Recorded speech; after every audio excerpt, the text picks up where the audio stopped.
Hi, this is Dr. Kirti from Orange Skin Hair and Body Transformation. Hair fall causes ఏంటి ma'am అసలు? Main hair fall causes వచ్చేసి family history ఏమైనా ఉన్నా కానివ్వండి, స్ట్రెస్కి కానివ్వండి, పొల్యూషన్కి కానివ్వండి, లేదా హెయిర్ సలూన్ ట్రీట్మెంట్స్ యూస్ చేసినా తీసుకున్నా కూడా ఫాల్ అనేది ఉంటుంది. దీనికి వచ్చేసి ఎనాలిసిస్ ప్రాపర్ అంటే క్లినిక్కి విజిట్ అవ్వడం కానీ కన్సల్టేషన్ తీసుకుంటే తెలుస్తుంది మెయిన్ కాజెస్ ఏంది, వైటమిన్ డెఫిషియన్సీయా లేదా ఏమన్నా కెమికల్ ప్రోడక్ట్స్ వల్ల వస్తుందా లేదా ఏంది అనేది తెలుస్తుంది మనకి. సో ఫస్ట్ దీన్ని మనం ఎలా అనలైజ్ చేస్తామంటే హెయిర్ ట్రైకోస్కోప్ మషీన్ అనేది ఉంటుంది. ఆ ట్రైకోస్కోప్తో మీ స్కాల్ప్ చెక్ చేస్తారు. లైక్ ఫాలికల్ ఎలా ఉన్నాయి, ఫాలికల్లో హెయిర్స్ ఎలా ఉన్నాయి, హెయిర్ స్ట్రాండ్స్ ఎలా ఉన్నాయి, హెల్తీగా ఉన్నాయా, వీక్ ఉన్నాయా అని దాని అకార్డింగ్లీ ట్రీట్మెంట్ అనేది సజెస్ట్ చేస్తాము. లైక్ బేసిక్ ట్రీట్మెంట్స్ అనుకోండి, ఓన్లీ వైటమిన్ డెఫిషియన్సీ దానివల్ల ఏమన్నా ఉంటే సప్లిమెంట్స్ ఇవ్వడం కానీ అలా ఉంటుంది. బట్ సివియర్ థిన్నింగ్ అయిపోయింది, హెయిర్ థిన్నింగ్ అయిపోయింది అంటే దానికి ట్రీట్మెంట్స్ అనేవి ఉంటాయి. And more over dandruff is also one major reason for hair fall. So dandruff వల్ల కూడా fungal infection, it is a kind of fungal infection, దానివల్ల సివియర్ హెయిర్ ఫాల్ అవుతుంది. సో డాండ్రఫ్ ఉందనుకోండి, దానికి మనం డాండ్రఫ్ ట్రీట్ చేస్తాం first. So automatically hair fall అనేది control అవుతుంది. సో కాజ్ ఏంటి అని తెలుసుకొని ట్రీట్మెంట్ అకార్డింగ్లీ ట్రీట్మెంట్ అనేది ప్రొవైడ్ చేస్తాము.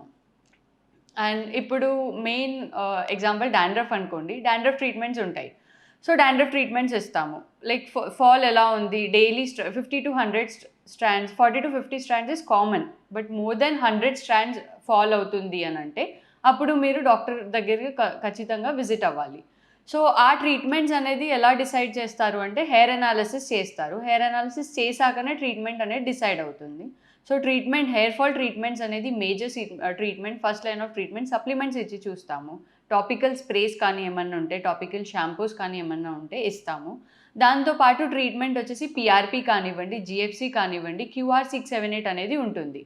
పిఆర్పి ఏంటంటే ప్లేట్లెట్ రిచ్ ప్లాస్మా. సో దాన్ని ఎలా చేస్తారంటే ప్రొసీజర్, మీ బ్లడ్ డ్రా చేసి దాని నుంచి గ్రోత్ ఫ్యాక్టర్స్ తీస్తాము. ఆ గ్రోత్ ఫ్యాక్టర్స్ మీ స్కాల్ప్లో అనేది ఇంజెక్ట్ చేస్తాము. సో ఆ గ్రోత్ ఫ్యాక్టర్స్ అనేది స్కాల్ప్లో ఇంజెక్ట్ చేస్తాము అనస్థీషియా క్రీమ్ పెట్టి. ఎందుకంటే కొంచెం నీడిల్ అనేసరికి భయపడతారు కదా, painful procedure and this is sensitive also.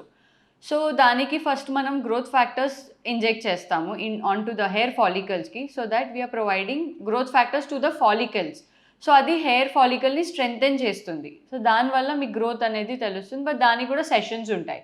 Like 6 to 8 sessions కానివ్వండి, 8 to 10 సెషన్స్ కానివ్వండి, డిపెండింగ్ అపాన్ యువర్ ఫాల్ ఎలా ఉందో అండ్ మీ హెయిర్ స్ట్రాండ్స్ ఎలా ఉన్నాయో దాన్ని బట్టి సెషన్స్ అనేవి చెప్తాము. సో ఇది పిఆర్పి వచ్చేసి. పిఆర్పి అనేది బేసిక్, ఓన్లీ మీ బ్లడ్ డ్రా చేస్తాము అండ్ దాని నుంచి వచ్చే గ్రోత్ ఫ్యాక్టర్స్ ఇంజెక్ట్ చేస్తాం. బట్ జిఎఫ్సి ఈజ్ సంథింగ్, దాంట్లో growth factor name it self is called growth factor concentration. So growth factor concentration అనేది బ్లడ్ డ్రా చేస్తాం, కాకపోతే డబల్ ద క్వాంటిటీ. పిఆర్పిలో మనం ఎగ్జాంపుల్ 8 ml డ్రా చేస్తున్నామంటే జిఎఫ్సిలో around 15 to 20 ml blood draw చేస్తాం. దాని procedure draw చేసి ఒక హాఫ్ అన్ అవర్ పక్కకు పెడతాము. తర్వాత గ్రోత్ ఫ్యాక్టర్స్ దాని నుంచి వస్తాయి మనకి, సెంట్రిఫికేషన్ పెట్టినాక గ్రోత్ ఫ్యాక్టర్స్ అనేవి వస్తాయి. అది ఎక్సెస్ అంటే మన ప్లాస్మాలో ఉన్న బ్లడ్లో ఉన్న growth factors plus external growth factors. So మనకు వచ్చే ప్లాస్మా అవుట్కమ్ అనేది రిచ్ ప్లాస్మా అనేది వస్తుంది. సో దానివల్ల లైక్ డిఫరెన్స్ రెండిటికి ఉంటుంది. లైక్ పిఆర్పికి గ్రోత్ ఉంటుంది, జిఎఫ్సికి గ్రోత్ ఉంటుంది. But the difference is like PRP అనేది బేసిక్ సెషన్ కాబట్టి టైం టేకింగ్ ట్రీట్మెంట్. అదే జిఎఫ్సి వచ్చేసి మీకు కొంచెం తొందరగా ఫాస్ట్ రిజల్ట్ అనేది తెలుస్తుంది. And QR-678 neo, QR-678 is completely different entity. దాంట్లో మనం బ్లడ్ డ్రా చేయాల్సిన సంబంధం ఏమి ఉండదు.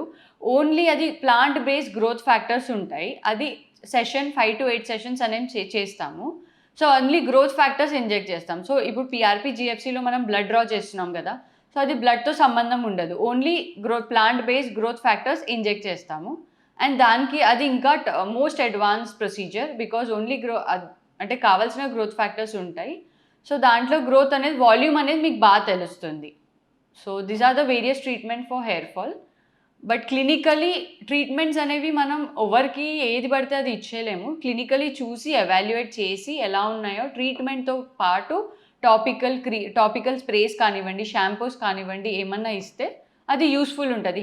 అంటే ఓరల్ సప్లిమెంట్స్ కూడా ట్రీట్మెంట్తో పాటు ఇస్తే బెటర్ గ్రోత్ అనేది తెలుస్తుంది.